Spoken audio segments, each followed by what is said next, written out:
Hello everyone. इस video का topic है सेंटर ऑफ मास। तो इसको एक एग्जांपल से देखते हैं। पहले सपोज ये एक बॉडी है, ये पूरी एक बॉडी है। इस बॉडी को हम लोग ऐसे उठा सकते हैं। अलग अलग पॉइंट में हमने ऊपर को फोर्स लगाया तो ये बॉडी उठ गई। अब क्या हुआ, इसमें एक ऐसा पॉइंट भी होता है, अगर हम सिर्फ उसी पॉइंट पे फोर्स लगाएं तो ये बॉडी वैसे ही उठ जाएगी।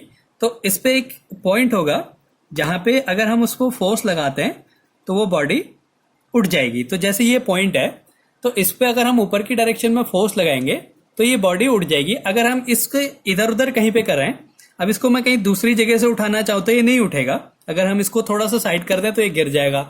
कहीं पे भी उसके अलावा किसी भी पॉइंट पे वो इफेक्ट नहीं होगा। तो उसी पॉइंट को हम बोलते हैं उसका सेंटर ऑफ मास। तो सेंटर ऑफ मास एक ऐसा पॉइंट है जहां पे हम पूरी बॉडी का मास जो है सपोज कर लेते हैं कि उसी बॉडी पे, उस पॉइंट पे उस पूरी बॉडी का मास है। और वहां पे लगाए हुए फोर्स का इफेक्ट वैसा ही होता है जैसे बॉडी के हर पार्ट पे अगर हम अलग अलग फोर्स लगाएं और उसको उठाएं, या फिर उस एक पॉइंट पे उसके सेंटर ऑफ मास पे फोर्स लगाएं तो उसका इफेक्ट जो होता है वो सेम होता है। तो ऐसे पॉइंट को बोलते हैं हम सेंटर ऑफ मास। तो centre of mass of a system is a point, center of mass of a system is a point where the whole mass of the system, where the complete mass of the system, complete mass of the system is supposed to be concentrated. Supposed to be concentrated.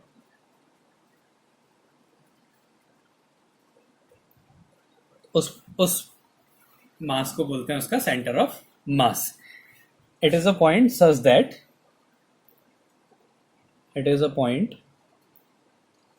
that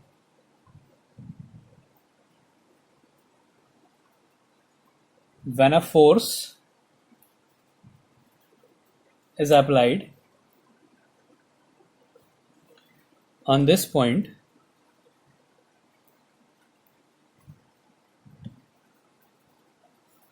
it will give same effect as when the force is distributed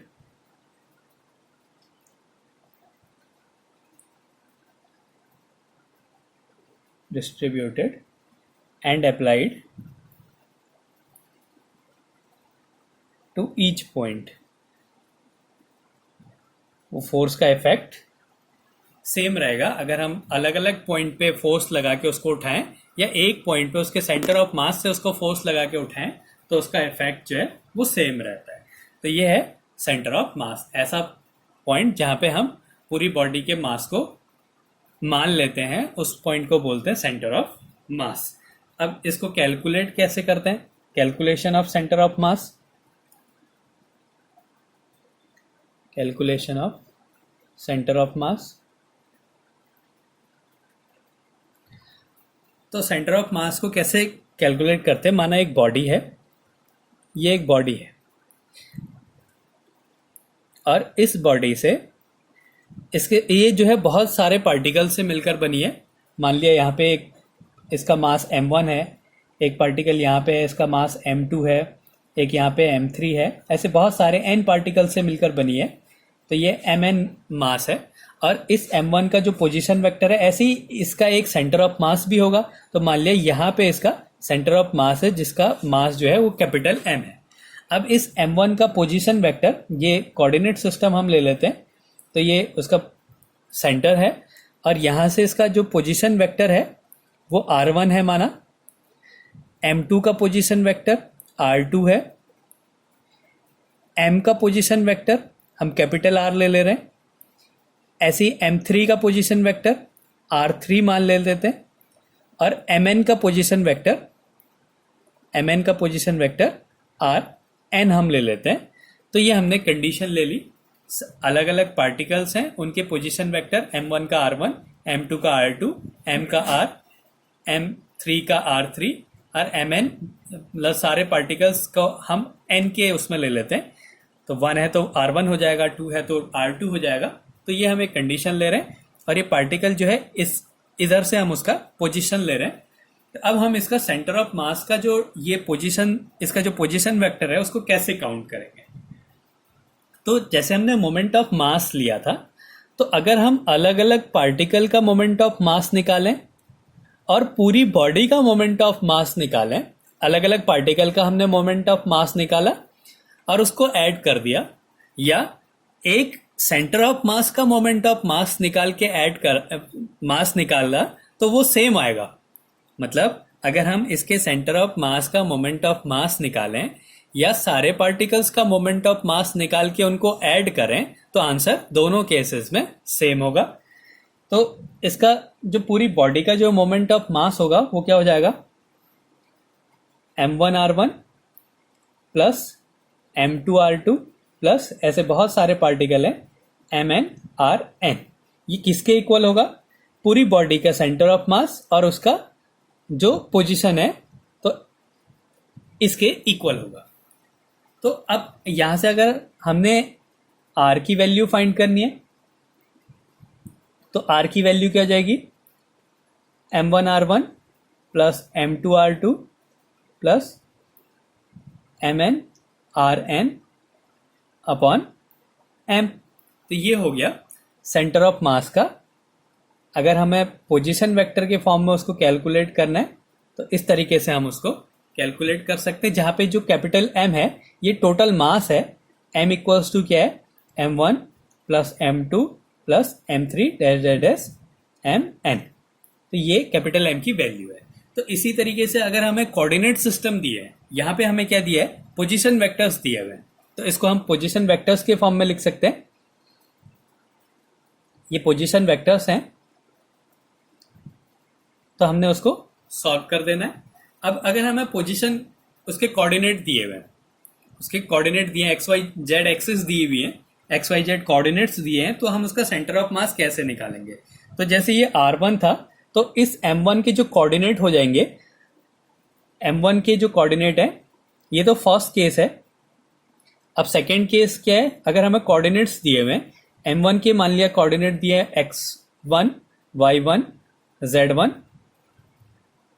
ऐसे ही m2 के coordinates दिए हुए हैं x2, y2, z2 और mn के coordinates दिए हुए हैं xn, yn और zn, और हमने इसका सेंटर ऑफ मास फाइंड करना है।